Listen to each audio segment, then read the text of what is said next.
အားလုံးမင်္ဂလာပါအရှာအာဆင်နယ်ခွန်ထန်းကနေပြန်လည်ကြိုဆိုလိုက်ပါတယ်ချန်ပီယံအာဆင်နယ်ကိုဂုဏ်ပြုတဲ့အနေနဲ့ကျွန်တော်ဆောင်းပါးလေးတစ်ခုတင်ပြသွားခြင်းပါတယ်ဆောင်းပါးကောင်းစဉ်လေးကတော့စောင့်မျှော်ခဲ့သမျှအားလုံးအလက်ကားဖြစ်တော့ဘူးအာဆင်နယ်တို့ချန်ပီယံဖြစ်ပြီဟေးကဏ္ဍတို့ရေ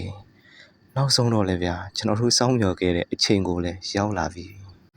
စကလုံးတွေနဲ့တော့ဖော်ပြလို့မရတဲ့ဒီခန်းစားချက်ဒီအောင်ပွဲတွေကိုကျွန်တော်တို့ပိုင်ဆိုင်လိုက်တာဖော်ပြလို့တော့မရတော့ဘူးဗျာအာဆင်နယ်ဟာခုတကယ်ကိုချန်ပီယံဖြစ်သွားပြီလေ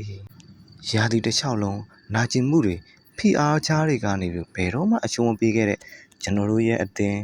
ကျွန်တော်တို့ရဲ့ကစားသမားကျွန်တော်တို့ရဲ့နီးပြဒီနေ့မှာတော့သူတို့ဟာသူတို့ရဲ့စူးစမ်းအားထုတ်မှုတွေအတွက်အကောင်းဆုံးဆုလက်ကိုရရှိသွားတယ်လို့ကျွန်တော်ယူဆတာပါဗျာကျွန်တော်တို့ရဲ့အိမ်ကွင်းအမေရိကနေပြီးတကဘာလုံးရဲ့ကဏ္ဍပိတ်သက်တွေစီဒီအောင်ပွဲအရသာတကယ်ကိုထူးခြားလွန်းနေတယ်လို့သတ်မှတ်ရင်လည်းဘယ်မှမလဲကွယ်အသင်းသားတွေရဲ့စူးစီးညီညွတ်မှုနီးပြအာတီတာရဲ့ဉာဏ်ပညာပိတ်သက်တွေရဲ့မြင်းရိုင်တဲ့အားပေးမှုဒါတွေအားလုံးပေါင်းစပ်လိုက်တဲ့ခါမှာတော့ချန်ပီယံဆိုတဲ့ဂုဏ်ပုဒ်ကကျွန်တော်တို့စီရောက်လာခဲ့တာလေကဲ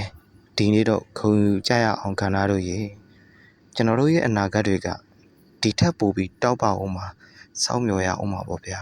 ဒီအောင်ပွဲအတွက်ကဏ္ဍပိသက်တွေလည်းဘယ်လိုမျိုးခံစားရပါလဲရာသီတစ်လျှောက်လုံးအကောင်းဆုံးကစားသမားကဘယ်သူဖြစ်မလဲ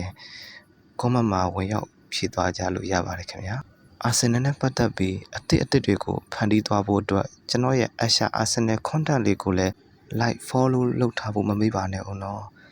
we are the champion